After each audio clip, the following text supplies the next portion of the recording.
Entonces, si gustas, podemos ir dando inicio a la sesión. Bien, muchas gracias.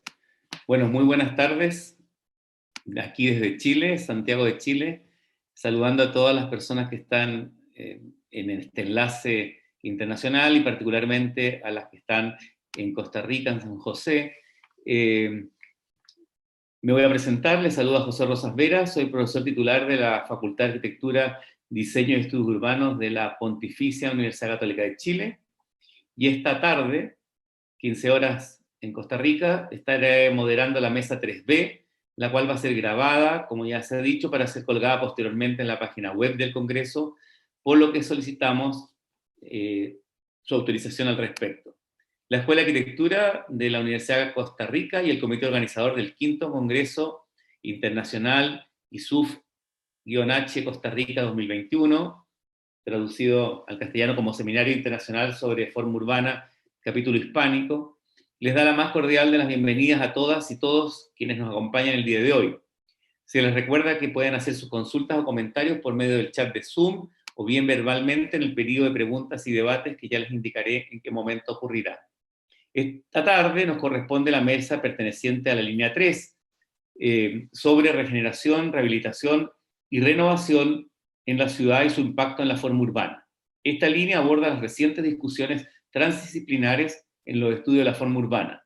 Busca entender el potencial de los trabajos colaborativos y de los entrecruzamientos de preguntas teóricas metodológicas para el entendimiento de la configuración de la forma urbana. En este sentido, promueve una reflexión sobre las relaciones que se tejen entre la historia, el arte, la geografía, la antropología, la psicología, el urbanismo, la arquitectura, la ingeniería y otras áreas afines.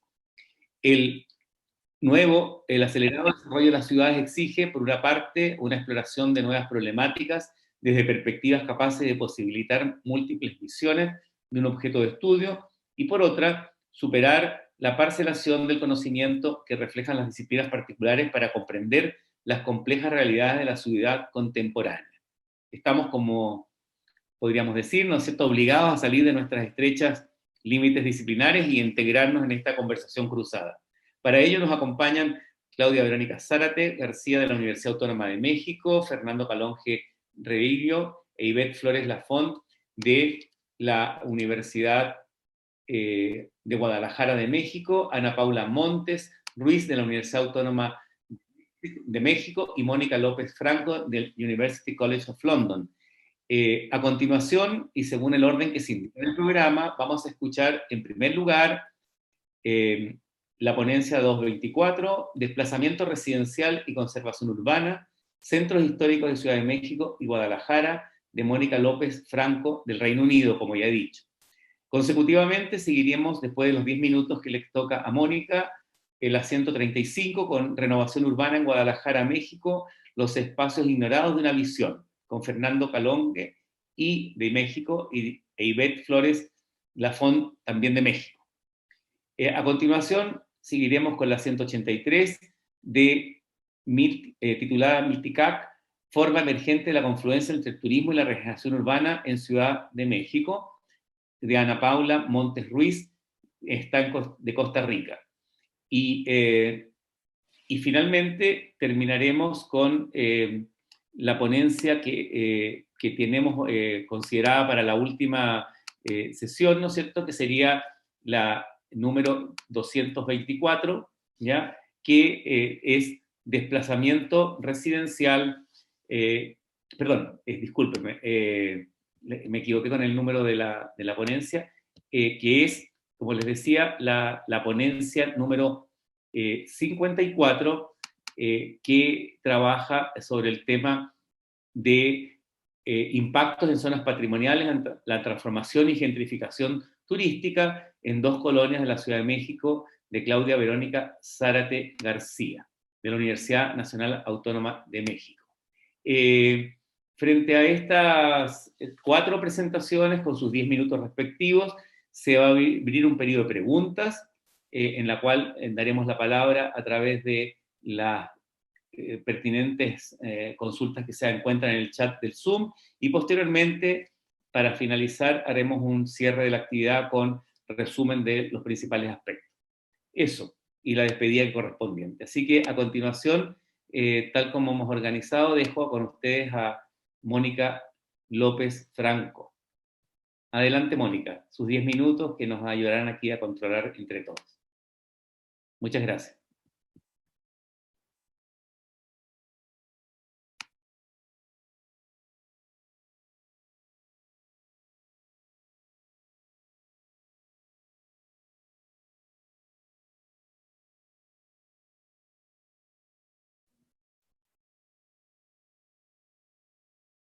Hola, buenas tardes. Sí, estoy compartiendo mi pantalla. Sí, Mónica, se ve bien. Ok, entonces, ok. Bueno, pues para empezar, muchas gracias por la invitación a participar a este evento. ¿Sí se ve la pantalla? Se ve la presentación del PowerPoint, pero no la pantalla completa. Ahí sí, ahora Ok, sí, Mónica. ok, ok. Ahí sí. Ya, ok, perfecto. Bueno, pues muchas gracias por la introducción, muchas gracias por la invitación a esta conferencia. Estoy muy emocionada de estar aquí. Bueno, el tema es el desplazamiento residencial y conservación urbana en los centros históricos de la Ciudad de México y Guadalajara, basado en mi tesis doctoral en University College London. Eh, en mi investigación, conservación urbana se toma no como una alternativa al crecimiento urbano, sino como una parte integral de una estrategia de planeación urbana para las ciudades. Para mi investigación tomé la tradición Foucaultiana, en la que el análisis del discurso no es el estudio del lenguaje en sí, sino es un sistema de representaciones. En este entendido, el espacio, el centro histórico, se toma como una representación del discurso y un lugar para argumentar y presentar realidades discursivas.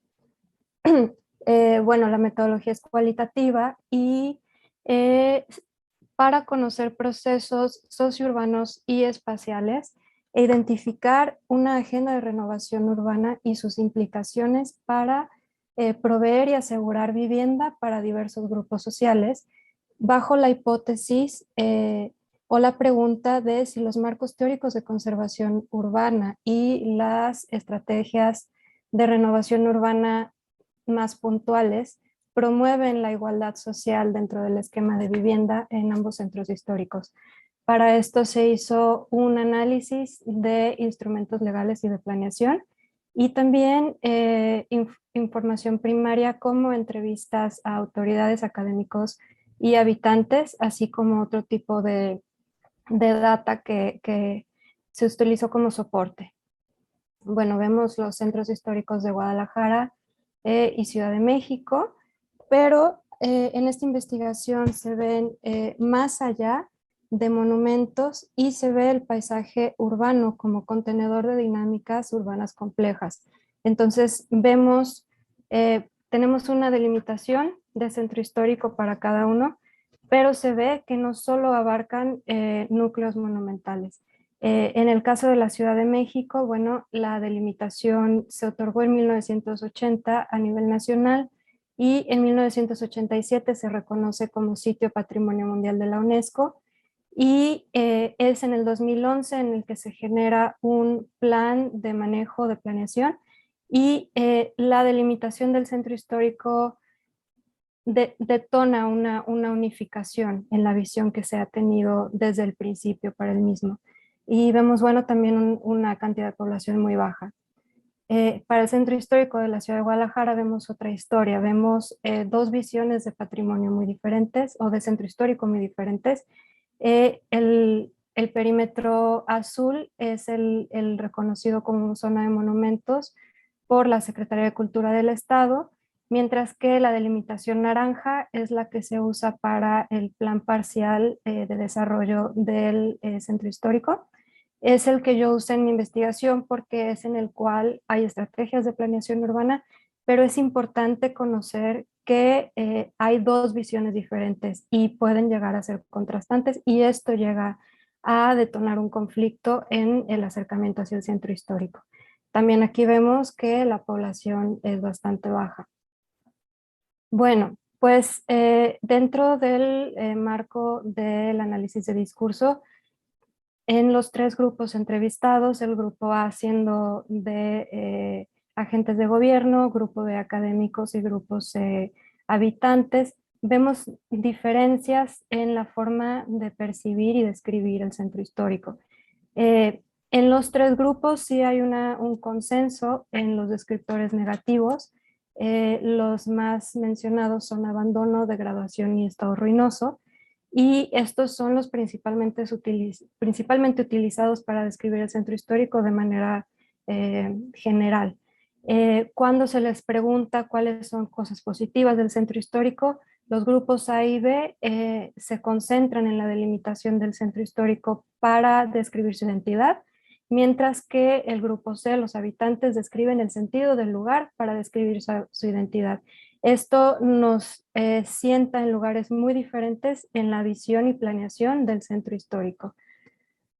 Bueno, en las proyecciones urbanas y potencial de vivienda se ve que sigue habiendo una diferenciación entre el núcleo monumental y las zonas que ya están habitadas. Si bien los niveles de habitación son bajos, se puede decir que sí son existentes y en realidad las proyecciones de renovación urbana para detonar viviendas se están haciendo en corredores donde ya hay vivienda.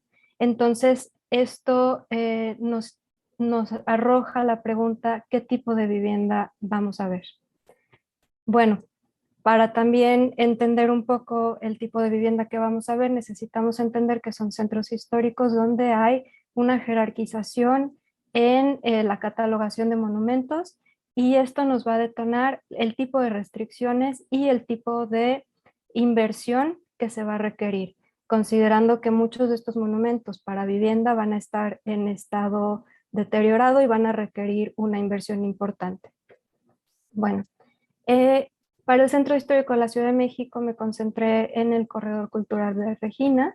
En este corredor, a partir del 2008, se hacen proyectos de intervención urbana donde se arreglan fachadas, se hace cambios en cuestiones de imagen, iluminación, peatonalización, introducción de arte urbano, pero también empezamos a ver cambios importantes en el esquema de propiedad, quiénes son los propietarios de estos edificios y cuál es la oferta de vivienda que empieza a darse a través de estos cambios en propietarios y esquemas nuevos de vivienda. Algo similar empieza a pasar en Guadalajara a partir del 2015. En este corredor cultural Mezquitán empieza a haber inversión privada, la cual detona acciones de renovación urbana por parte del gobierno local y aunque no se logra una completa peatonalización, sí se empiezan a ver ya cambios en la imagen urbana, arreglos de fachadas, arreglos en luminarias, arte urbano y también empezamos a...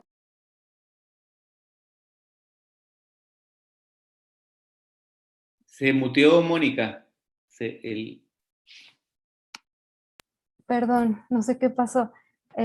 Bueno, empezamos a ver también aquí cambios en quiénes son los propietarios, el tipo de vivienda que se empieza a ofrecer y bueno, los esquemas en general de vivienda en este corredor. Bueno, entonces ya haciendo un análisis de incrementos en el mercado de renta de vivienda y usuarios, se ve que de 2008 a 2019 en Regina ha aumentado el precio de la vivienda 1.9 veces, mientras que en Mezquitán ha aumentado 5.32 veces. Algo que es importante ver es que en Guadalajara la tradición de propietario de vivienda unifamiliar se está viendo forzada a cambiar hacia una renta de cuartos o departamentos en renta, ¿no? Entonces también esto nos da una pista hacia por qué en Mezquitán se ha visto un incremento tan pronunciado, cuando, bueno, pero en general se ha visto un incremento en los dos. Algo que también apoya esto es cambios en tipos de residentes, ¿no? Entonces tenemos los residentes tradicionales, que son los que están más arraigados a la comunidad del sitio, con los trabajos de renovación urbana y cambios en propietarios y oferta de vivienda, empieza a haber una segunda ola de jóvenes artistas creativos, que son muchos de los que trajeron, por ejemplo, el arte urbano y otro tipo de dinámicas culturales, pero ya se ve que por el tipo de inversión que estos sitios están recibiendo a nivel inmobiliario, se busca a un tercer residente que todavía no se ha consolidado, pero que es un habitante que se visiona como un estudiante o profesionista joven que va a pasar por procesos de reciclamiento. Entonces, estas personas no van a generar un sentido de comunidad y sin embargo sí van a mantener eh, un, eh, un precio de vivienda constantemente. Entonces, bueno, se ve que un mercado de vivienda encarecido, sumado a nuevas dinámicas sociales y urbanas, está derivando o va a derivar en procesos suaves o duros de desplazamiento de vivienda y pérdida de comunidades. Dentro de las entrevistas que se realizaron, se encontró que para las personas que todavía habitaban en el centro en ese momento, se esperaba que en dado caso de tener que irse, se ubicarían no en una cercanía a donde ya han vivido antes, sino hacia las afueras de la ciudad, en general hacia zonas donde se encuentran núcleos de pobreza, y entonces esto nos está hablando de un crecimiento negativo hacia un desarrollo socioeconómico, lo cual nos indica un aumento de pobreza, nos indica un aumento en la mancha urbana que va en contra del discurso de la regeneración urbana para una ciudad compacta, ¿no? Entonces estamos viendo cómo estos proyectos de renovación urbana pueden derivar en situaciones negativas para toda la ciudad. Desafíos claves y discusión. Bueno, para empezar, ¿cómo se puede plantear una conservación urbana atendiendo las problemáticas de manera holística? ¿Cómo podemos lograr una mezcla de habitantes dentro de un esquema de inversión inmobiliaria donde el habitante tiene que pagar rentas altas? Y cómo podemos, bajo el ideal del buen lugar estético, no perder el valor de la comunidad y poder atribuir y posicionar el carácter urbano y sentido del lugar de manera positiva. En este momento se sigue describiendo de manera negativa, ¿no? Y bueno, eso es todo. Espero no haberme pasado del tiempo. Muchas gracias. Muchas gracias, Mónica. Está bien en el tiempo, no estamos bien, así que adelante con la próxima presentación. Si fueras tan amable, de acuerdo a lo que acordamos, le correspondería entonces ahora participara Fernando Calonge y Ivette Flores con Renovación Urbana en Guadalajara, México, los espacios ignorados de una visión. Adelante, Fernando. E Ivette, que creo que está, no sé cómo se van a organizar eso. Muchas gracias, José. ¿Sí se escucha y se ve bien? Perfecto, sí, todo bien, sí. Sí, ok, bueno, entonces voy a comenzar. Bueno, nuestra presentación tiene por título Renovación Urbana en Guadalajara, Jalisco, los espacios olvidados de una visión, y tiene por objetivo... Disculpa, se perdió la imagen general. ¿Ya se ve? No, ahora... ¿Sí se ve? ¿No? No, ahora no. Por eso te interrumpí, disculpa. No, claro, gracias. Vamos a ver si... Te voy a dejar de presentar. Estaba bien y se borró. Ah, es que se fue, sí, es cierto. Sí. Entonces ahí vamos. Ahí, ahora sí se recuperó, ahora sí. Mi pantalla completa. Ahora sí, ¿verdad? Ahora sí, ahí sí. Okay. Sí. Ahí volvió. Ahí sí, Gracias, perdón. Fernando, gracias. Gracias, perdón. Bueno, entonces, como comentaba, el objetivo principal de la presentación es contrastar las visiones sobre la ciudad que institucionalmente se tienden a formular y contraponerla con pues, la realidad como dicha renovación urbana ha ido cobrando forma en el último lustro, los últimos 7 años, ¿no? Que es cuando el centro de Guadalajara, que es donde se focaliza la investigación, pues ha sufrido un mayor número de cambios, ¿no? Para pues luego sacar algunas conclusiones de ese contraste entre las imágenes, entre las visiones institucionales y luego cómo se está construyendo la ciudad, ¿no? Para comenzar, hay que señalar que esta renovación se guía por una serie de preceptos que aparecen pues, en los manuales básicos, en las obras científicas referidos como básicos, sobre las buenas prácticas, los buenos procedimientos. Cuando se habla de cómo tiene que cambiar la ciudad para hacerla una ciudad sustentable, de calidad de vida, siempre se habla de estos supuestos. Voy a pasar muy rápidamente sobre ellos. La multifuncionalidad de usos de suelo, es decir, misticidad de usos de suelo, que haya múltiples actividades en las cercanías de la vivienda y, por tanto, pues, se puedan evitar desplazamientos en vehículo privado. Se habla de las ciudades compactas, que aprovechen que incrementen la densidad poblacional y que aprovechen toda la infraestructura que puede estar construida, que pues aprovechando al mismo tiempo esas economías de escala y haciendo rentable el trazado de la infraestructura, y al mismo tiempo un cuidado por el diseño de los espacios públicos, de manera que cierta recuperación estética o de la imagen urbana pueda ayudar a mejorar esas condiciones de calidad de vida y pueda volver a hacer interesantes los centros. Esto aunado, por ejemplo, con la contención de uso de los automóviles. Nuestras ciudades latinoamericanas están aquejadas por esa sobrepoblamiento de los automóviles y la reflexión de cómo cambiar esto y, por tanto, los preceptos, los consejos sobre la necesidad de fomentar el transporte masivo, fomentar las movilidades activas con esta misticidad o multifuncionalidad de usos y, al mismo tiempo, medidas disuasorias del uso del automóvil, incrementando los precios de los estacionamientos, eliminando estacionamientos en las zonas centrales, ¿no? Eso es un poco como, digamos, como el paraguas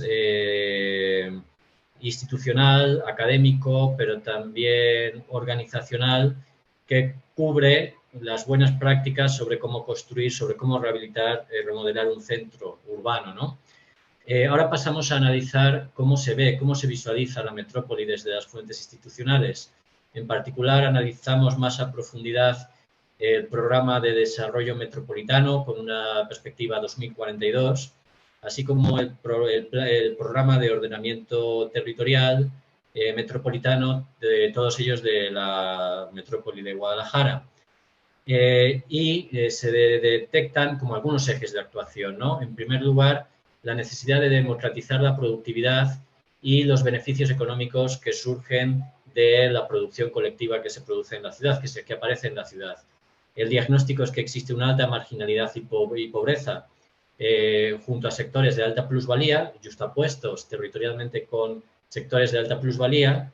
La visión que se tiene es una ciudad con calidad de vida para todos, no solamente para las rentas de capacidad económica y adquisitiva más alta.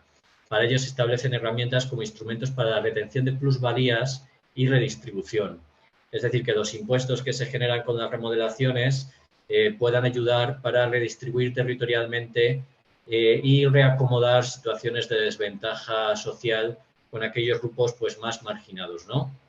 Por ejemplo, con la vivienda, la visión institucional señala que el diagnóstico obviamente no puede ser otro que una gran dificultad de acceso a vivienda asequible, sobre todo en la parte consolidada de la ciudad, junto a la existencia de viviendas deshabitadas en la periferia urbana, que se construyeron a decenas de kilómetros de los centros, sin atención por los básicos servicios urbanos, como el transporte, por ejemplo, como el agua, como la electricidad, y que en razón de eso pues están abandonadas. La visión, pues garantizar que el derecho a la vivienda digna se extienda a todos los grupos sociales. Y para eso, pues establece una serie de herramientas como la redensificación y consolidación del territorio urbano, un poco como recuperar, repoblar el centro urbano que estuvo perdiendo habitantes, ¿no? Por otro lado, la visión de estos instrumentos, de estos programas institucionales, implica recobrar una ciudad humana, ¿no? Por tanto, esto significa, desde la parte del diagnóstico que se realiza de la ciudad presente, se constata una ciudad discontinua, dispersa, monocéntrica, que impide que la calidad de vida, el aprovechamiento de los recursos se extienda a toda la superficie metropolitana, ¿no? Frente a ello, pues la visión es construir una ciudad humana con calidad de vida para todos, extender esa calidad de vida a todos y todas las habitantes de la metrópoli. Para ello, las herramientas, pues, multiplicar las policentralidades. Frente a ese gran centro urbano, que pudieran aparecer múltiples centros que aglutinaran la vida activa. Multifuncionalidad del espacio y desarrollo urbano integrado a la movilidad, los típicos desarrollo urbano del desarrollo urbano orientado al transporte, ¿no? ¿Cómo podemos analizar la realidad o lo que ha estado sucediendo? Tomamos como ejemplo los cambios que se han suscitado en torno a esta arteria que circula, que transcurre por el centro metropolitano, por el centro de Guadalajara, por el corazón de Guadalajara, como es Paseo Alcalde. Acá el antecedente es que se construyó un transporte masivo, la línea 3 del tren ligero, en el periodo 2014 a 2020. En el Paseo Alcalde coinciden 3 estaciones de esta línea 3 del tren ligero, en particular la estación de Normal, Santuario y Centro. Y la idea era que, aprovechando, digamos, como esta inversión en infraestructura de transporte masivo, se pudiera poner en marcha una renovación urbana un poco más amplia que fuera complementaria, ¿no? Que fuera complementaria y sirviera para disminuir el tráfico rodado, para generar un paseo exclusivo para peatones o en algunos tramos compartidos de forma pacificada con el transporte privado. Y este programa de intervención urbana de peatonalización se llevó a cabo de 2017 a 2020. El proyecto, bueno, pues se tomaron como referencias modelos de peatonalización que habían surgido en el contexto, se señalaba explícitamente de países desarrollados, siempre un poco como este anzuelo de que estamos desarrollándonos a la hora de generar este tipo de intervenciones porque hemos ido a otras ciudades a ver qué han hecho y nosotros estamos replicando este modus operandi. Al mismo tiempo se intentaba que de ese tráfico colapsado en esa arteria de Paseo Alcalde, tráfico de vehículos privados y de autobuses, se recuperara ese espacio para el peatón y al mismo tiempo que esta intervención urbana sirviera para impulsar económicamente ese Paseo Alcalde que había estado pues ciertamente en decadencia, ¿no? Y bueno, ¿qué es lo que podemos identificar un poco si hacemos seguimiento a distintos datos, información, estadística, etcétera? Sobre la recuperación económica, bueno, prometida, pues hay que constatar, por ejemplo, que según la Cámara de Comercio Local, todas las obras, todo el proceso de obras que se extendió desde 2014 a 2020, 6-7 años, con cortes de vialidades, con suspensión con ruidos, con polvo, con obras a pie de superficie, implicó pues 216 comercios quebrados y 1.120 con afectación económica, 2.700 empleos perdidos y se calcula que en términos de dólares estadounidenses, 30 millones en pérdidas. Y frente a esta debacle de ese comercio un poco, digamos, como tradicional, que siempre estuvo aquí en este Paseo Alcalde, los nuevos giros que se están abriendo como consecuencia de esta potencialización económica tienen que ver con cafeterías, restaurantes y hoteles. Algo que, bueno, pues dista mucho de ese comercio, digamos, como tradicional de barrio de proximidad, ¿no? Y apunta a otra dirección, que se está yendo hacia otra dirección en este proceso de remodelación. En cuanto a la vivienda, bueno, ¿se acuerdan que hablábamos de que el objetivo era vivienda accesible para todos y todas? Bueno, Por ejemplo, este desarrollo de densificación que ya está en ejecución en Alcalde, que se llama Alcalde 960, implica un proyecto de densificación, pero que a precios de dólares estadounidenses son $125.000 por departamento. Se promete, y esto es curioso, lobby de altura, pistas de jogging, es decir, facilidades del propio edificio, pero luego fíjense cómo se aprovecha para comercializar este desarrollo inmobiliario toda la rica infraestructura alrededor, que es infraestructura pública, y se prometen cercanía a escuelas, hospitales, bueno, cercanía a escuelas y hospitales, porque escuelas y hospitales fueron construidos con inversión pública, y es algo de lo que está intentando aprovecharse este tipo de comercialización y, pues, a fin de cuentas, de privatización. La media del metro cuadrado en Paseo Alcalde, una investigación que hicimos, implica que el metro cuadrado en Paseo Alcalde ronda los $1.443. Si lo contrastamos con los ingresos medios mensuales por hogar, es decir, todo el hogar, todos los integrantes del hogar, en Guadalajara esos ingresos medios mensuales son de $951, en Tonalá 670 y en El Salto 433. Esto implica, por ejemplo, que en El Salto se necesitarían como 3 meses dedicando exclusivamente ese salario del hogar, esas rentas del hogar, para adquirir un metro cuadrado en Paseo Alcalde, ¿no? Solamente un metro cuadrado y luego pues habría que construirlo. Simplemente por contrastar un poco en términos económicos de lo que se está ofertando y de la capacidad adquisitiva. Y ya un poco como para ir concluyendo y cerrando, pues bueno, ¿qué resulta de este contraste? De esa visión a futuro, digamos, como bastante benévola, y cómo se ha ido desarrollando efectivamente esta remodelación en Paseo Alcalde. Pues en primer lugar, que estas fórmulas de renovación urbana que desde la academia o desde los organismos internacionales vemos que se generan, puede servir hasta cierto punto como paraguas o como instancia legitimadora de ciertas intervenciones y remodelaciones que realmente no están cumpliendo con los objetivos de estas mismas fórmulas, que era garantizar calidad de vida para todos, para todas, accesibilidad para todos y para todas. Muchas veces se planifica con este tipo de excusas, por decirlo así, o bajo el amparo de este tipo de códigos, cuando realmente luego se realizan otros tipos de intervenciones, ¿no? En ese sentido, tenemos sin resolver todavía qué sucede con esas rentas bajas, con esa baja capacidad adquisitiva, dónde lo reubicamos en la ciudad. O sea, estamos visualizándolas, estamos señalando que tienen que tener un espacio para la ciudad, pero luego en términos prácticos, en términos efectivos, no se sabe qué espacio van a tener en la ciudad compartida, ¿no? El espacio a lo mejor es, como señalaba la anterior expositora, pues ese desplazamiento hacia las periferias, hacia las orillas, que es algo que es difícilmente, que luego habría que rastrear. Luego, otra conclusión ya para ir cerrando, es ese efecto, digamos, como barredora de los megaproyectos. Los megaproyectos, proyectos de inversión que se extienden durante largo tiempo, que implica la llegada de miles de pesos en moneda local, cientos de dólares, miles de dólares a veces, pero que eso implica obviamente que todo lo existente con anterioridad, todo ese comercio tradicional que veíamos en la zona, desaparece, no puede subsistir. 4 años con cierres viales, con polvo, con ruidos, con cortes de agua, el comercio no puede subsistir. Por tanto, desaparece ese comercio tradicional. ¿Y qué sucede?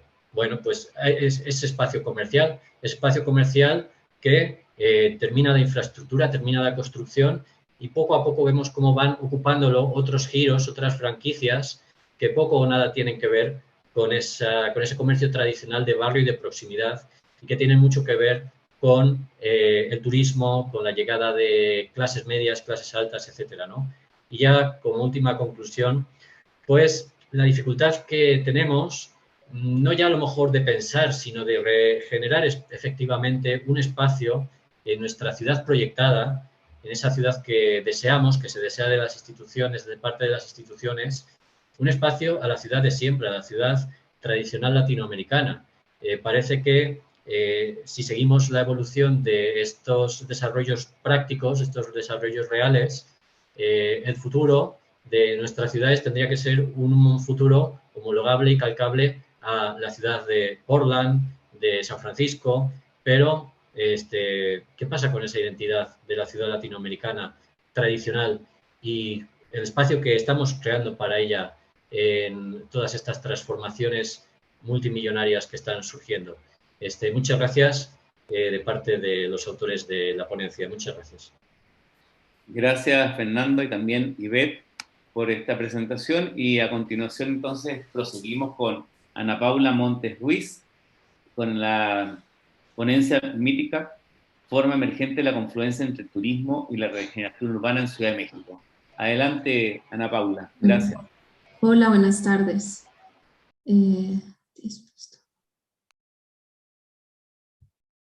A ver, ¿se ve mi pantalla?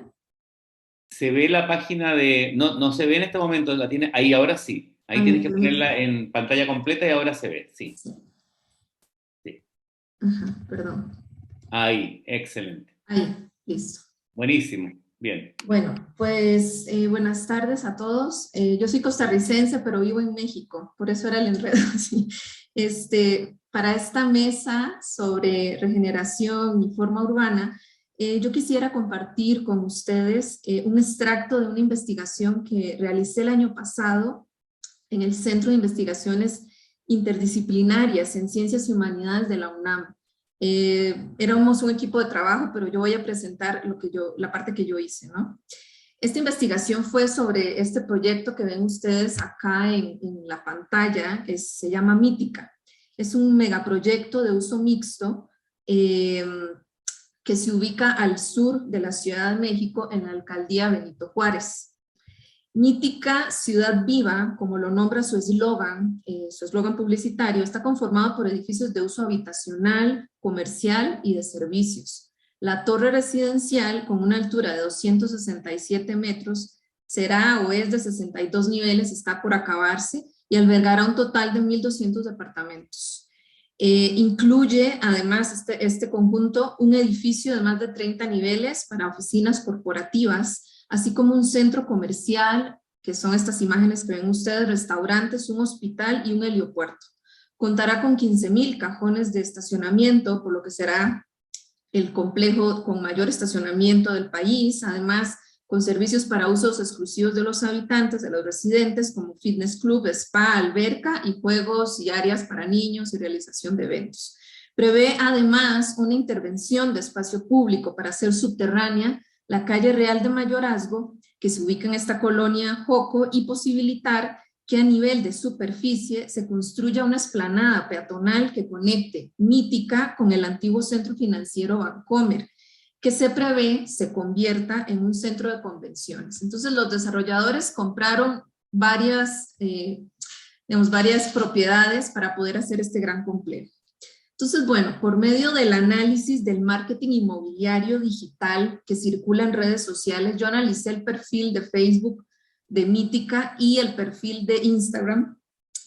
En esta ponencia me gustaría discutir con ustedes la forma en la que la publicidad diseña una experiencia urbana y específicamente la experiencia urbana que se diseña para el sur de la Ciudad de México, que emerge, en este caso, de la confluencia, o este es mi argumento, de intereses públicos y privados. ¿Por qué? Porque la impulsa tanto el mercado inmobiliario como también la política de turismo urbano de la propia Ciudad de México. Por un lado, la política pública de promoción del turismo cultural rentabiliza la identidad de los pueblos originarios y coloniales por medio de la campaña de la marca Ciudad de México, lanzada desde el 2014, y también por medio de nuevos servicios turísticos como las rutas del Turibús. Aquí en este caso se ve el mapa del Turibús, que tiene una ruta justamente por el sur.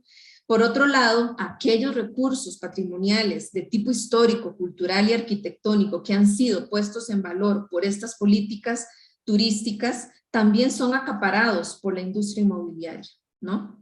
Entonces, tal como se muestra en estas imágenes que les estoy planteando, tal como se muestran esas imágenes del Centro Histórico de Coyoacán, estas 6 que se ven acá, estas fueron publicadas justamente en el perfil de Facebook de Mítica para promocionar este digamos, la proximidad a este barrio, aunque el propio proyecto no se ubica dentro de este centro histórico, digamos. Entonces, bueno, ¿qué ocurre? Que a la enorme riqueza cultural del patrimonio edificado colonial, que ya de por sí tiene, en concreto, el centro histórico de Coyoacán, y se debe sumar el patrimonio ambiental del suroriente de la Ciudad de México. Este está constituido por 80,000 hectáreas de bosque, áreas verdes, como el Parque Viveros de Coyoacán, que fue declarado Parque Nacional en 1938, o el Parque Nacional Cumbres del Ajusco, creado en 1939. Esta distribución desigual de recursos, que son urbanos arquitectónicos, pero también, digamos, naturales, en el sentido de reservas de zonas verdes, que son además altamente disputados por la regeneración urbana, repito, su concentración al sur ha incidido también en la concentración de actividades turísticas en esta parte de la Ciudad de México, en donde emerge con fuerza un imaginario en torno a la identidad colonial y el paisaje de calles empedradas del centro histórico de Coyoacán y también de San Ángel, que se promocionan en las guías turísticas como los highlights del sur, ¿no? Entonces, bueno, si bien este megaproyecto inmobiliario se localiza en la delegación Benito Juárez, el marketing inmobiliario construye una relación identitaria alrededor de los highlights turísticos de la alcaldía de Coyoacán. Repito, es una, digamos, lo que ocurre es que la publicidad diseña y vende algo así como la experiencia de vida de Coyoacán para promocionar un megaproyecto dentro de este sur que es más imaginado que otra cosa, ¿no? Justamente yo me di a la tarea de georreferenciar todos los puntos de interés que se promocionaban en mi perfil de Facebook y obtuve este mapa. Entonces resulta que es un mapa que muestra, antes que un mapa de localización de un proyecto habitacional, es un mapa turístico, parece diseñado para foráneos, ¿no? ¿Quiénes van a pagar entonces quiénes van a acceder a este proyecto, ¿no? Entonces, mientras que estas atracciones turísticas modelan la experiencia urbana de Coyoacán misma, que se extiende hacia 3 alcaldías de la Ciudad de México, es decir, las referencias tienen un amplio radio, ¿no? Coyoacán, Tlalpan y Álvaro Obregón, y obviamente Benito Juárez, en simultánea se invisibiliza la relación directa que tiene el megaproyecto con la colonia Joco, que es de origen prehispánico, donde efectivamente se localiza el polígono de actuación en donde se construye este megaproyecto, ¿no? Entonces, el proyecto ve más allá de su propio entorno inmediato. Entonces, bueno, el análisis del marketing inmobiliario revela esta relación conflictiva entre el pueblo de Joco y la Torre Mítica. Muestra una disputa que emerge como consecuencia de la competencia por unas condiciones estratégicas de localización que quedaron definidas en el transcurso de 4 décadas, entre 1940 y 1980. Digo que son estratégicas porque resulta que la colonia mítica, aunque de origen prehispánico, ha quedado, o sea, en medio de este crecimiento urbano de la Ciudad de México, con una posición estratégica porque está bordeada por 4 importantes vías de circulación, como la avenida Churubusco, Popocatépetl, Universidad y México, Coyoacán. Además, quedó flanqueada por 3 centros comerciales, el Centro Coyoacán, el Patio Universidad y la Plaza Universidad, y también está rodeada de espacios culturales muy importantes, ¿no? Como el Centro Cultural Roberto Cantoral, el Instituto Mexicano de la Radio, la Cineteca Nacional y la Sociedad Mexicana de Compositores. Y por si fuera poco, además tiene una estación del metro en la entrada del barrio, ¿no? Entonces, este conflicto urbano entre la colonia Joco y el megaproyecto Mítica se manifiesta. En este conflicto se manifiesta la doble función que juegan las representaciones visuales y discursivas en el diseño de la experiencia urbana, porque por un lado se pone en realce la identidad histórica del sur de la Ciudad de México a través de una política de reconocimiento de los pueblos originarios, como efectivamente es Joco, y así se justifican unas políticas para su explotación turística. Precisamente, voy a acotar aquí, los habitantes de Joco en esta lucha, digamos, de confrontación con el megaproyecto, han inscrito el conflicto urbano en el plano simbólico, apelando a la defensa de su identidad como pueblo originario. Por otro lado, el mismo discurso de la memoria y la identidad colectiva funciona para insertar este megaproyecto de arquitectura genérica en un contexto local. ¿Por qué? Pues el diseño de una experiencia urbana peatonal a través de la que se propone la inmersión, la convivencia y la mezcla social dentro de los pueblos prehispánicos y coloniales sirve para justificar entonces la incorporación de una serie de requerimientos de porosidad y conectividad horizontal de este megaproyecto, que sin embargo estos requerimientos tienen importantes consecuencias sobre el pueblo de Joco, como por ejemplo la transformación de la calle Real de Mayorazgo en una plaza pública para rentabilizar las conexiones al tejido urbano circundante, ¿verdad? Circundante al proyecto a nivel de calle y con el transporte público. Y esto implicó un escándalo, concretamente la tala de árboles del camellón de la calle Real de Mayorazgo. Entonces, bueno, el análisis del marketing inmobiliario de Mítica muestra con especial nitidez el tipo de conflicto urbano que emerge del aprovechamiento que hace el sector inmobiliario de la derrama económica de la promoción que se hace en simultánea del patrimonio, pero del turismo urbano y cultural, ¿no? Entonces, repito, el acaparamiento privado de la producción de sentido o del valor simbólico que se le atribuye al sur, ¿no? Hay una manera de cooptar esto que es una producción, digamos, colectiva de sentido, ¿no? Entonces, lo que ocurrió es que el programa delegacional de desarrollo urbano de la alcaldía Benito Juárez, donde se ubica este proyecto, efectivamente, en este programa que fue del año 2005, estableció un área de conservación patrimonial en la colonia de Joco y al mismo tiempo, agrego y contradictoriamente, la catalogó a esta zona con un potencial de desarrollo urbano, lo cual posibilitó la construcción legal del megaproyecto Mítica a través del instrumento del polígono de actuación. Eso fue lo que ocurrió, ¿no? Entonces, bueno, finalmente esta investigación evidencia el peso que tiene la circulación de saberes urbanos a escala global. Y digo escala global porque dentro de esta escala global el marketing inmobiliario tiene estas características de ser cada vez más digital y de circular en redes sociales, ¿no? Y por internet, ¿no? Entonces, con esto yo quiero subrayar que la regeneración urbana y la transformación de la ciudad actualmente no depende solo, digamos, del urbanismo en un sentido más tecnócrata y estatal, sino que depende también de una serie de nuevos actores que están produciendo y distribuyendo el capital simbólico y colectivo que se le adhiere a los lugares, ¿no? Esto lo dice David Harvey. Dentro de estos marcos culturales ocurre algo de manera simultánea. ¿Por qué? Porque se incrementa tanto la distinción, la singularidad y el atractivo de ciertos lugares a costa de la estigmatización territorial y segregación socioespacial. Muchísimas gracias.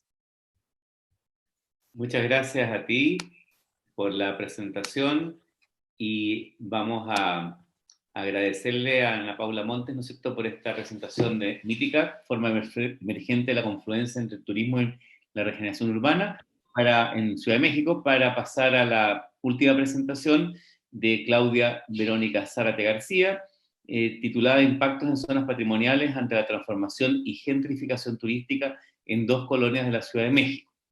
Así que una vez que terminemos estas 4 presentaciones, pasaremos a las preguntas y a las reflexiones al respecto.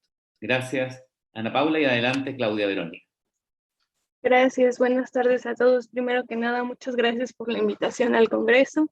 Estoy muy emocionada también de participar con ustedes. Les comparto pantallas, si me ayudan a decirme si se ve, se los agradecería mucho.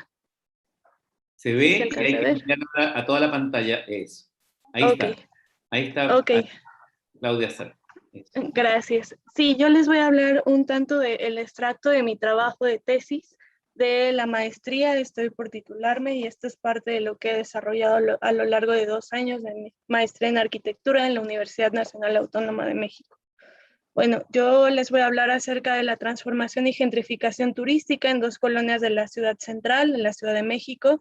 Implicaría la colonia Centro y parte de la colonia Juárez, que son las 2 colonias que implican mi polígono de estudio. Les voy a hablar un poco de lo que es la centralidad de la Ciudad de México y su liga con el turismo, en donde vamos a hablar, vamos a revisar que la expansión de nuevas modalidades del turismo llaman poderosamente la atención porque contribuyen a esta revalorización que hemos visto en presentaciones anteriores, al rescate de monumentos, sitios y barrios enteros, cuya nueva vocación es volverse en espacios asociados a la satisfacción de necesidades del turismo mundial. En el caso de la centralidad histórica de la Ciudad de México, esta es un polo de atracción importante para la población, tanto local, nacional como internacional, que no reside en estas áreas debido a todas las actividades turísticas, culturales y económicas que se vinculan a estas zonas. La organización territorial de la Ciudad de México se encuentra inmersa dentro de un sistema en el que, a pesar de que la imagen que venden mundialmente la Ciudad de México pretende ser una imagen como bonita, o que se aprecie como un solo elemento, que la ciudad toda está como bien pavimentada y cosas de este tipo, la realidad es que nos encontramos con enclaves en la ciudad. Vemos el caso de Coyoacán, el caso de Centro Histórico, que son pues renovados y revalorizados mediante la implementación también de políticas públicas, ¿no? Esto hace que ciertas áreas de la ciudad se vean fortalecidas y que a la vez existan tejidos urbanos fragmentados espacial, social y culturalmente hablando.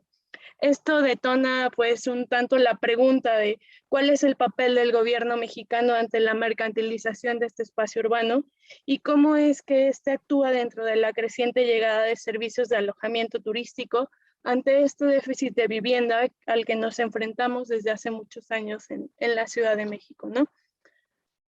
Por otro lado, les quiero mostrar un tanto lo que implica el centro histórico, la colonia Centro. En 1980 se establece en el Diario Oficial de la Federación el decreto en donde se declara zona de monumentos históricos, la conocida como Centro Histórico de la Ciudad de México. En él se definen 2 perímetros, el perímetro A del centro histórico, que sería el perímetro que vemos marcado en línea punteada azul, en donde existe una mayor concentración de edificios catalogados de carácter público y con valor patrimonial, y el perímetro B del centro histórico, que sería, perdón, al revés, el perímetro A sería el amarillo, el perímetro B el azul, en donde existe una concentración de inmuebles catalogados que van de 1830 a 1900, en donde pues realmente el perímetro B sería como la zona a la que se expandió la Ciudad de México, ¿no? En ese entonces. Y la colonia Juárez quedaría comprendiendo parte del sur de la Alameda Central, un parque muy emblemático en la Ciudad de México. La colonia Juárez vendría siendo parte de este lado de lo que es el mapa.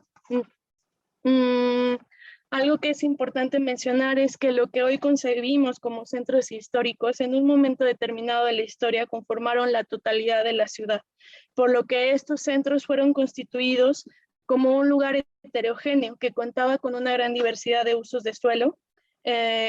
Tenemos templos, usos habitacionales, zonas comerciales, y pues era una mezcla, ¿no?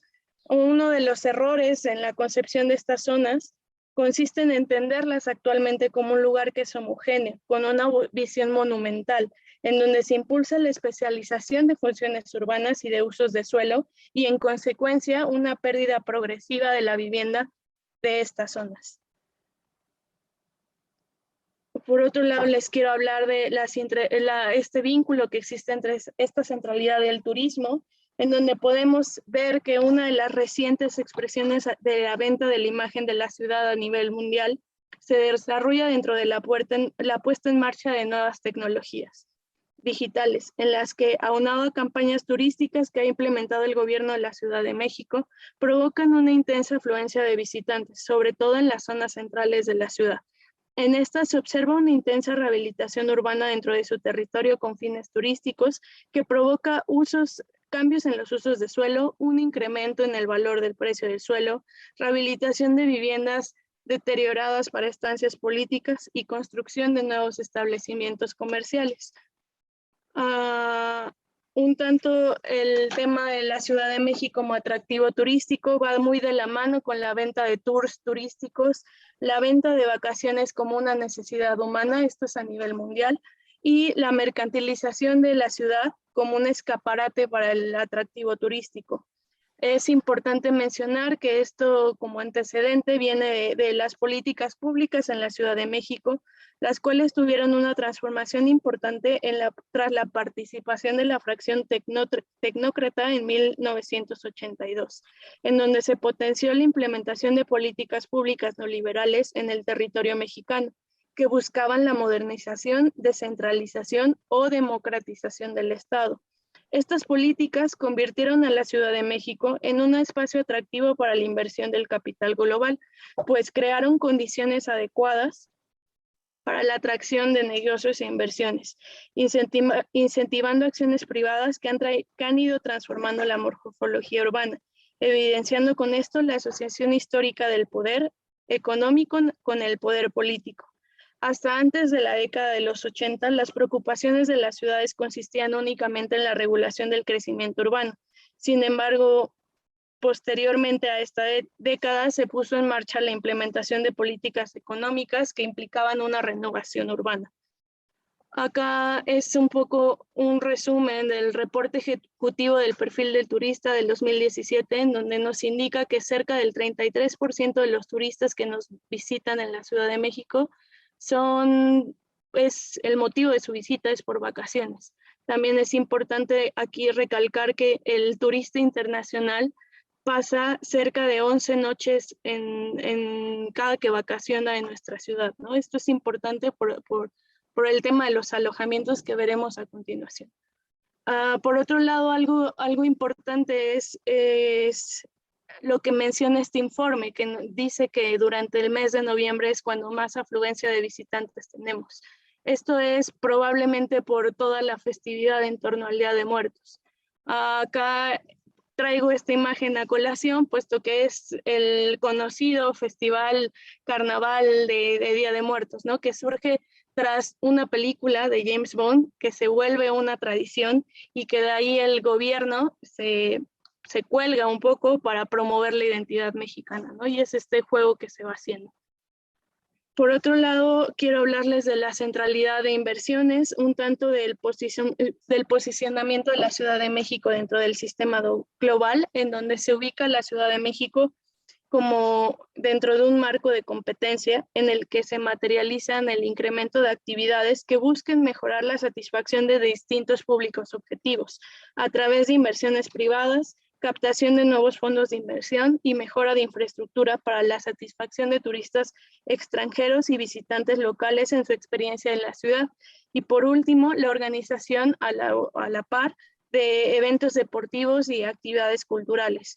Como complemento a estas estrategias, se utilizan cuestiones que van muy de la mano con el marketing urbano, en donde, como habíamos mencionado, se juega con este uso del concepto de la identidad para crear redes culturales y ciudades temáticas. Bueno, aquí es esta imagen muy conocida de todas estas letras que van colocando a lo largo de toda la Ciudad de México, de todas las alcaldías y de todos los pueblos mágicos, en donde todos vamos y nos tomamos como la foto para hacer hincapié en redes sociales de que estamos en ese sitio, ¿no?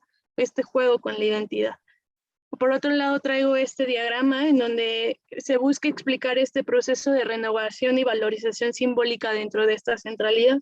Inicialmente, en la centralidad histórica de la Ciudad de México se dio un abandono de la ciudad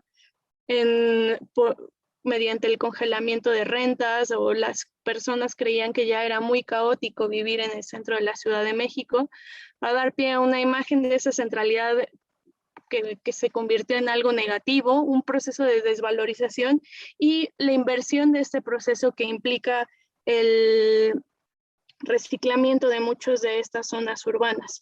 Se lo que mencionábamos, la creación de políticas públicas y rehabilitaciones urbanas que permiten el aprovechamiento económico de este patrimonio histórico.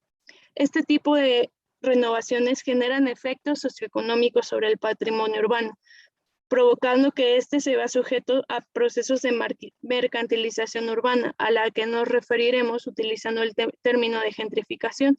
El desarrollo conceptual de la gentrificación hace alusión a los procesos de transformación urbana dentro de los barrios humildes, degradados o en deterioro, por lo que la gentrificación se puede definir como uno de los procesos clave para la reestructuración de la urbe actual.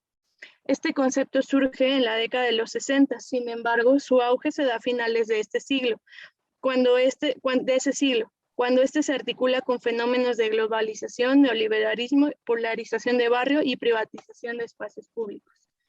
Por otro lado, aquí traigo unas capturas de pantalla de lo que vende la Ciudad de México en la página oficial para visitar la Ciudad de México, estos programas que se hacen de turismo de barrio.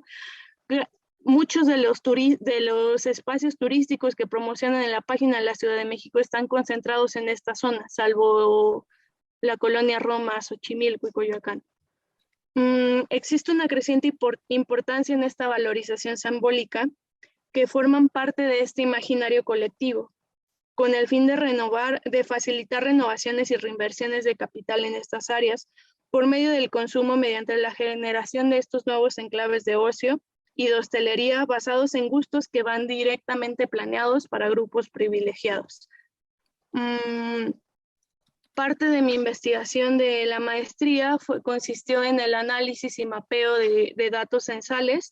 Aquí me parece interesante o importante recalcar o llevar esto de la mano con la vivienda que encontramos aquí. Históricamente, la vivienda de 1990 a 2010, que era el censo que tenía disponible en ese momento, podemos ver que hay un incremento en la cantidad de viviendas. Esto es gracias a estas políticas de regeneración urbana en donde se busca mediante planes, el mismo plan de desarrollo urbano lo establece, que la población regrese o se quede en el centro histórico. Sin embargo, sucede algo muy curioso. En el mismo mapeo, pero en tanto a población total, densidad de población, existe un despoblamiento considerable, ¿no?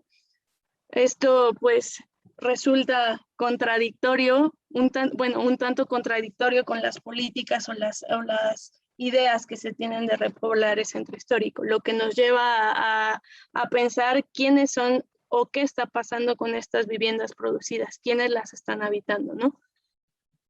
Por otro lado, me parece importante sobreponer la densidad de población con la densidad de patrimonio de la zona.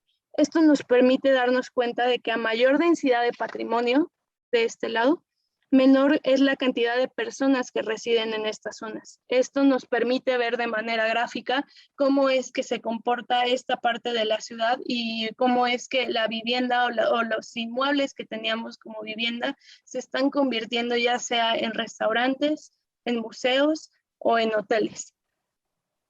Por otro lado, hice el análisis de las transformaciones económicas en esta zona de estudio. Aquí tomé en cuenta censos y datos censales en el rubro económico. Acá podemos ver que de 2010 a 2020 también existe un incremento en servicios asociados al hospedaje, que va muy de la mano con todo lo que hemos visto en los mapas anteriores. Por otro lado, para ejemplificar aún más de manera gráfica, hice el mismo ejercicio, pero en cuestiones de servicios de entretenimiento nocturno. En 2010 se aprecia casi en blanco varias partes de los AGEPs, de las áreas geográficas estadísticas de esta zona, y en el 2015 ya todo se ve mucho más oscuro, ¿no?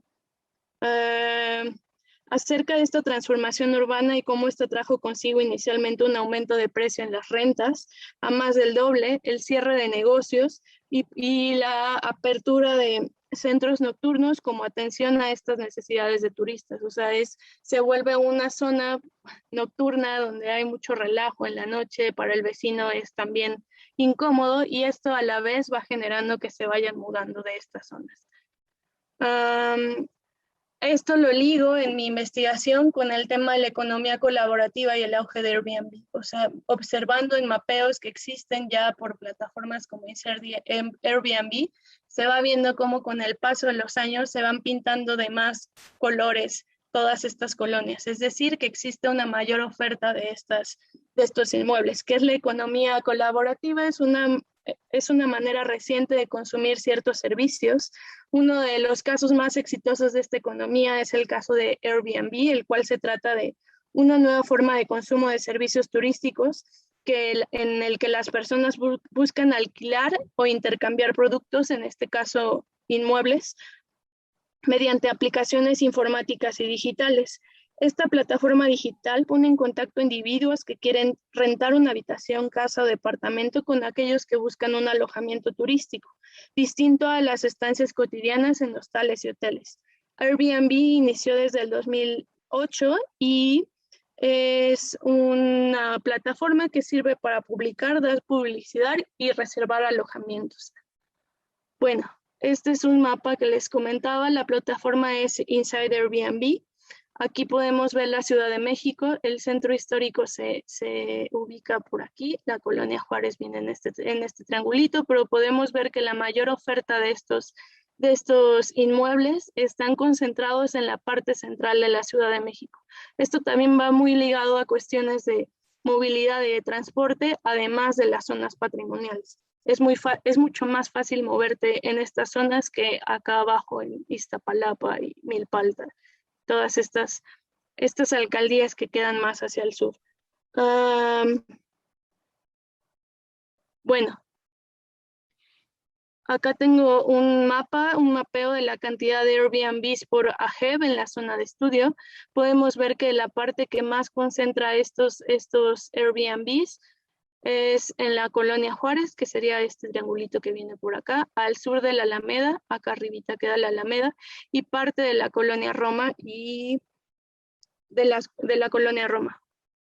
Por otro lado, hice un mapeo, un diagnóstico para ver cuánto costaba cada habitación, cuánto cuesta pues rentar una habitación por noche en estas zonas, y sucede también algo similar, ¿no? Los precios más caros están concentrados, este AG corresponde a la parte del Zócalo, y esta parte, que sería la Roma Norte, la Colonia Juárez, acá un tanto tiene que ver por el corredor Reforma, que incrementan los precios, pero toda esta zona, que está marcada como en verdecito agua, tiene también un precio mayor por encima de la parte hacia la Venustiano Carranza. Tenemos precios que van desde los 778 precios por noche hasta los 2.523 pesos. Esto es importante recalcarlo, puesto que estas viviendas que no están siendo habitadas, están siendo rentadas en Airbnb y están pues percibiendo los dueños un mayor ingreso en la renta de estas habitaciones por noche a que si la rentaran por mes a una familia. Por último, tenemos este mapa que hace la relación entre las viviendas y los alojamientos en Airbnb. Aquí vemos que hay una mayor cantidad de viviendas y también una mayor cantidad de Airbnb. Por último, traigo unas capturas de pantalla en donde viene cómo anuncian estos inmuebles en Love, ubicado en un distrito histórico. He pasado un poco, disculpe, pero que para que podamos tener el tiempo de conversar está como un poco pasado en el tiempo. Ya voy terminando. En función de los Perdón. demás, gracias. Ok, y los departamentos en polígonos o barrios históricos.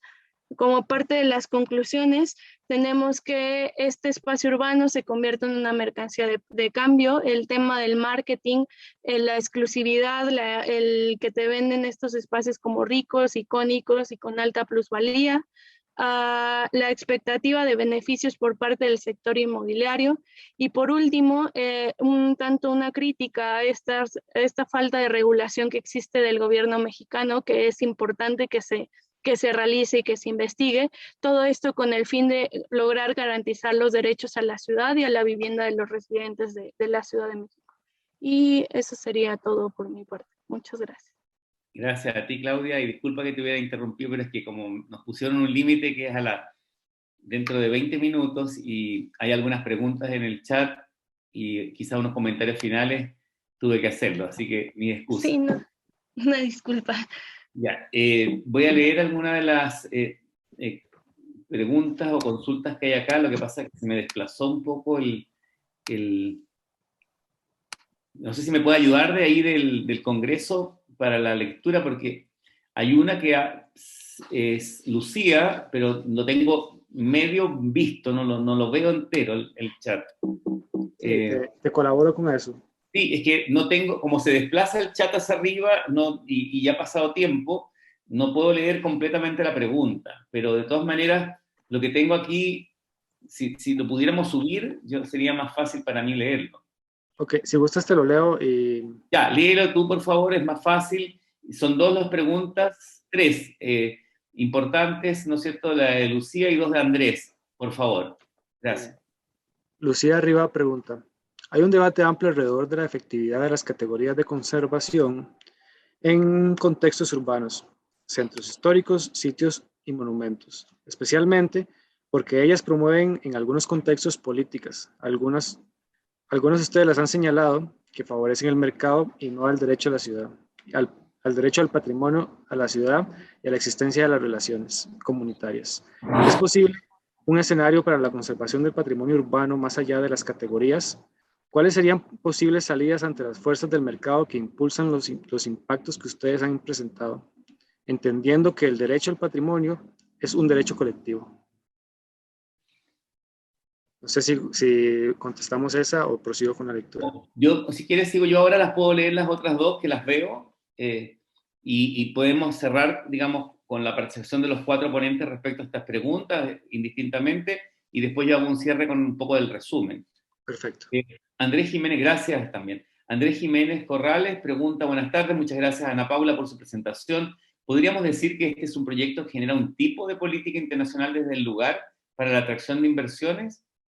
¿Y cómo dialoga con política pública? Por otra parte, ¿cuál es su lectura sobre el contradiscurso desarrollado desde las personas del lugar? ¿Ha logrado posicionarse en el imaginario? Y finalmente, Andrés Jiménez felicita a Claudia. Muchas gracias por compartirnos su trabajo. Ha registrado en los casos de estudio algún grupo de vecinas y vecinos u organizaciones sociales que se opongan a estos procesos de turistificación. Si la respuesta afirmativa, ¿qué estrategias se han utilizado para oponerse a este proceso? Bueno, son preguntas densas, ¿no es cierto?, para respuestas también que tienen que ser muy sintéticas, pero todas apuntan a la misma problemática, ¿no es cierto?, además de los cuatro ponentes que también rondan sobre temas comunes. Así que dejo el espacio para que los ponentes, cada cual, pueda responder brevemente a lo que se han consultado. Adelante, Ana Paula, Claudia, Mónica y Fernando. Hola. Hola, muchas gracias, Andrés, por la pregunta, porque me sirve para subrayar algo que a lo mejor no lo dije y no sé si quedó tan claro en mi presentación. Yo no sé si diría que hay una política internacional del lugar, ¿no?, que emerge desde el lugar. Diría más bien que la transformación urbana a través de los planes de regeneración, como le quieran llamar, digamos, abraza una política de representación global de lo que debería ser la ciudad contemporánea, ¿no? Entonces creo que esto crea una suerte de homogenización de maneras de actuar sobre la ciudad y evidentemente empiezan a colapsar discursos e instrumentos de planificación urbana que se vuelven, digamos, de uso genérico independientemente del contexto.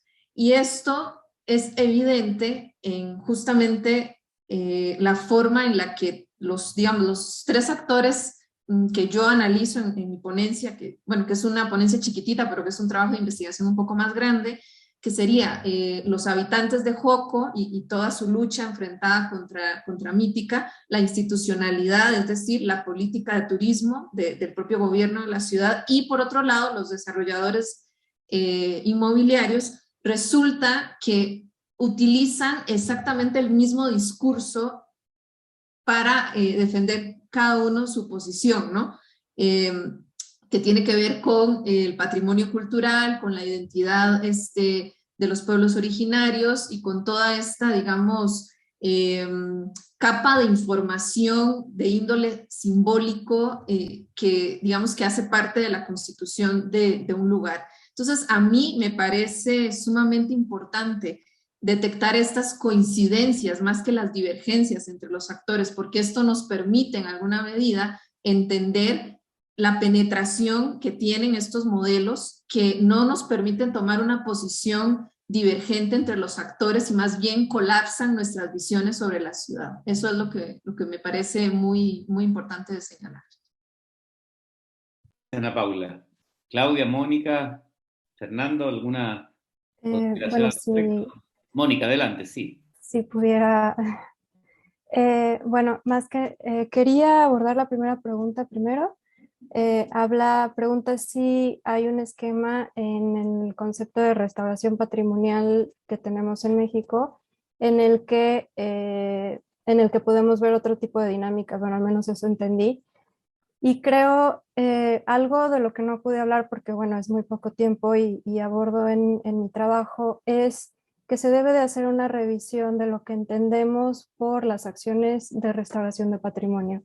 En México, al menos, hemos tenido un concepto de restauración de patrimonio basado en la Carta de Venecia de 1964, que hemos visto progresar muy poco desde entonces. Entonces tenemos la ley general, la ley de patrimonio, que no ha tenido cambios significativos desde 1972. Y sin embargo tenemos otros instrumentos a nivel internacional como la Historic Urban Landscapes, que sale en el 2011, tiene una serie de herramientas para abordar centros históricos y aunque estoy de acuerdo en que no se puede abordar los centros históricos de manera homogénea a nivel mundial, creo que dan las bases para empezar a abordar de manera contextuada los centros históricos de maneras diferentes. Entonces, creo que si llegáramos a partir un poco de la monumentalización de los centros históricos y viéramos estos lugares, como dijo Claudia, como lugares heterogéneos desde su concepción y que siguen teniendo dinámicas sociales y urbanas heterogéneas aún ahora, podemos empezar a abordarlos como lugares vividos, como lugares para vivirse. Y entonces tal vez podemos empezar a tener otro tipo de dinámicas que en este momento, con la monumentalización y esta visión un poco de túnel, de ver los lugares históricos con una identidad histórica hasta cierto punto curada, no estamos llegando a tener y a ver, y entonces estamos llegando a tener estos conflictos que ya no solo están en los centros históricos, ¿no? Ya estamos viendo, por ejemplo, con Ana Paula, que se están viendo en otras partes de la Ciudad de México, y lo estamos teniendo en todo el país, incluso ya no recuerdo, pero los lugares mágicos, y estamos viendo estas dinámicas repetirse en puntos diferentes, ¿no? Y entonces ya no importa si tienen una declaratoria internacional, local, estatal, estamos viendo la repetición de agendas a lo largo del país. Y esto nos habla que la agenda, a mi gusto, nos habla que a nivel nacional tenemos que empezar a evolucionar esta agenda. Creo que esto tal vez nos pudiera ayudar. Muchas gracias, Mónica. Claudia o Fernando, ambas Sí, preguntas. Adelante, Claudia. Sí, un poco complementando lo que comentaban Ana Paula y Mónica, quizá una posible salida va en torno a, en primer lugar, la actualización de estos planes de desarrollo y a las normativas en tanto al patrimonio. Como comentaba Mónica, la última actualización de patrimonio, de preservación del patrimonio es de 1972. Y el plan de desarrollo urbano en la zona de la alcaldía Cuauhtémoc es del 2004. Entonces, un poco está en torno a esta actualización de estos sistemas. La otra posible salida sería el hacerlo participativo, tanto con los actores como que van a intervenir o invertir de manera económica, como con los actores que habitan y residen actualmente estas zonas. Un poco parte que igual tampoco quizá no mencioné porque el tiempo es muy corto, parte de mi investigación va en torno a esta crítica que que se da en cuanto a las discontinuidades que existen entre ciertos instrumentos normativos, ¿no? Uno me dice que es una zona con valor patrimonial y el plan de desarrollo urbano me dice que tiene potencial urbano, ¿no? Entonces ahí también existen salidas que lejos de sonar a que sean como planeadas, suena a que son huecos que cualquier persona puede aprovechar, un tanto lo que comentaba Ana Paula, tanto como actores que residen en la zona, como las personas que invierten económicamente en esto. Y por otro lado, la pregunta que hacía Andrés, en tanto a la respuesta o estrategias que decía de vecinas y vecinos, sí, encontré que sé que hay plataformas en redes sociales que organizaron los vecinos de la Colonia Juárez en específico. El centro histórico se vuelve un tanto más complejo porque hay muchos más actores que confluyen en esa zona. Pero en la Colonia Juárez hay una plataforma en donde los vecinos van subiendo imágenes. Hay una marcha, hubo un asalto, desde cuestiones de ese tipo hasta cuestiones que van en torno a desalojos, ¿no? Ellos van también poniendo todo en esta plataforma, desalojar. Ha existido una serie de desalojos increíbles también en la zona de personas de comunidades indígenas, de personas de la tercera edad, en departamentos de edificios que ya muere la persona o el dueño, se quedan intestados, se venden y pretenden construir y renovar todo ese edificio, ¿no? Entonces sí hay una cuestión activa de los vecinos en el caso de la Colonia Juárez. Gracias, Claudia. Fernando. Sí, yo solamente de forma muy breve sobre la cuestión del patrimonio, ¿no? Como ya han comentado las compañeras, digamos, como esa falta de actualización de los instrumentos y, bueno, pues un poco de hacia dónde dónde debería de ir esa reactualización en el momento en el que se produjera, ¿no? Yo creo que estamos todavía dentro de una lógica muy conservacionista, preservacionista, de los instrumentos existentes, de las declaratorias, etcétera, que exigen pues casi siempre la intervención del INAH con sus declaratorias, con sus autorizaciones, y eso la verdad es que es muy poco flexible, ¿no? O sea, muy poco flexible y también muy poco realista. Tenemos que tener en cuenta pues que las ciudades son entes vivos y la actitud preservacionista está imponiendo justo lo contrario, la preservación, lo intocable, lo inviolable de un espacio, y entonces, en consecuencia, esos acaban siendo espacios vacíos, espacios en proceso de ruina, porque son muy poco adaptables a las condiciones de vivienda, comerciales, etcétera, ¿no?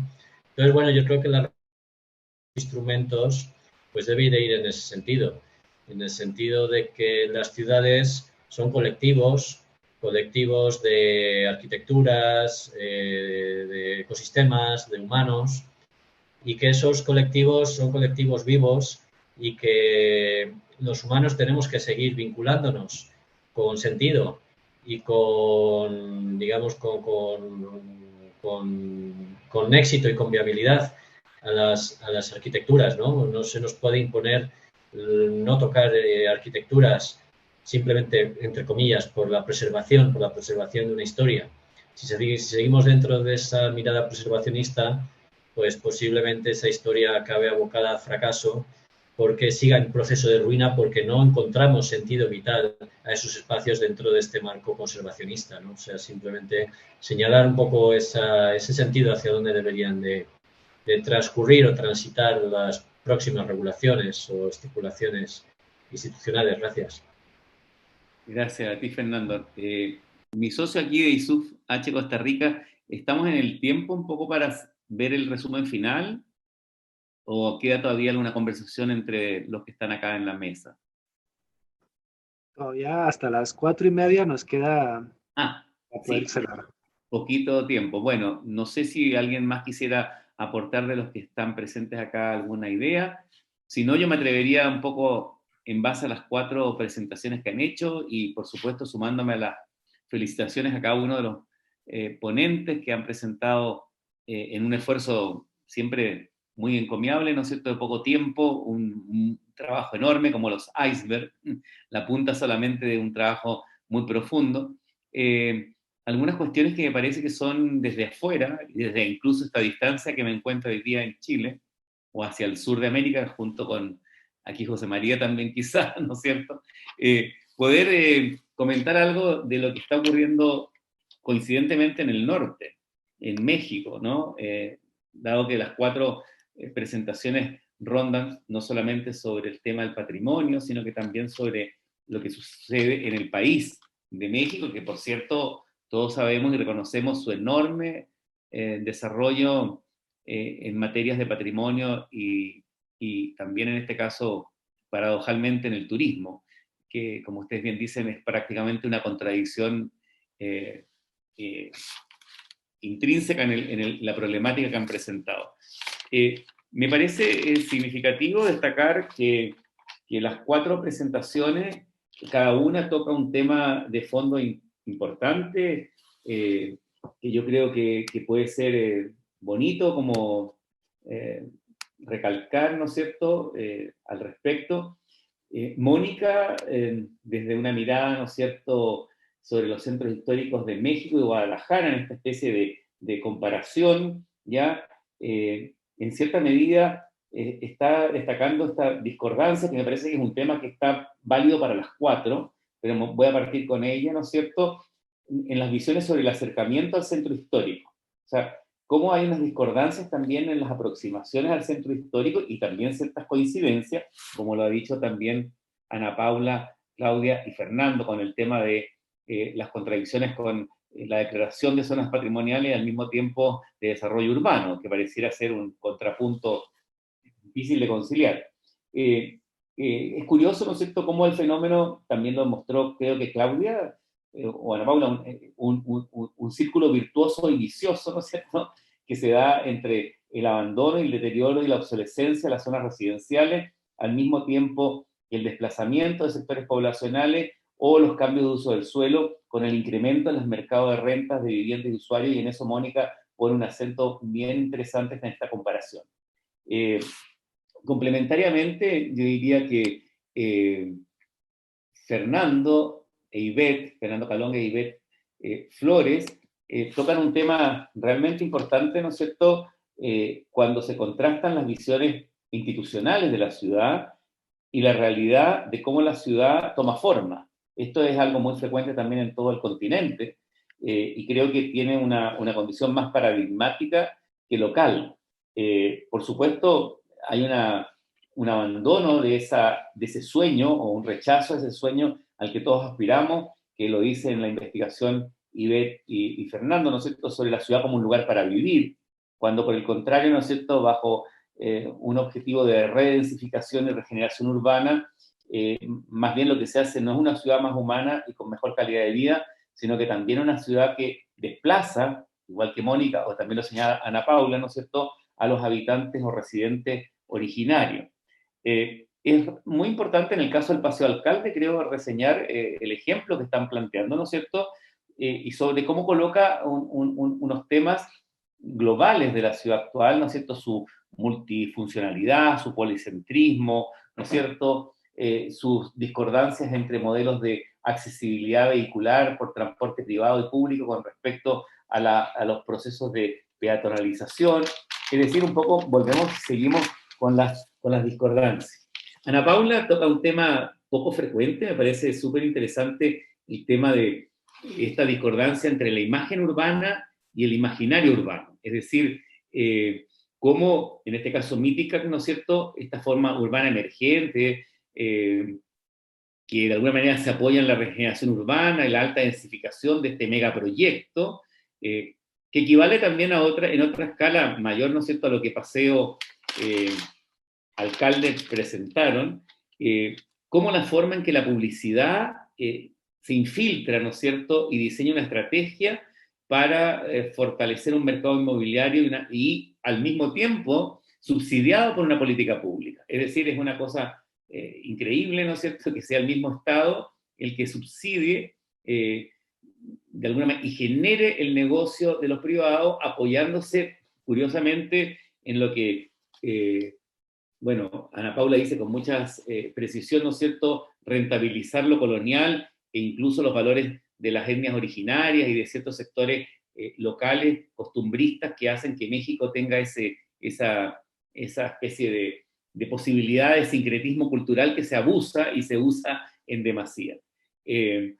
Así que este tema de hoy día de la rentabilidad, del mercado inmobiliario y la política pública creo que está presente en todos los trabajos, pero fundamentalmente en todo también América Latina. Y finalmente Claudia, que ha hecho un trabajo bastante exhaustivo, ¿no es cierto?, como tesis de magíster, entiendo, sobre el tema del impacto en zonas patrimoniales ante la transformación y gentrificación turística en 2 colonias de la Ciudad de México, con un mapeo muy extraordinario, un registro planimétrico que hace que la evidencia cartográfica sea el soporte, ¿no es cierto?, de este tema que ya toca, de pérdida de viviendas de la zona, de la centralidad histórica, de la alta densidad que tiene el tema del patrimonio con menor centralidad de las personas. Eso pasa también curiosamente en muchos barrios, que no solamente se desplazan los habitantes, sino que se cambian los usos del suelo, con lo cual, digamos, ¿no es cierto?, el ingreso de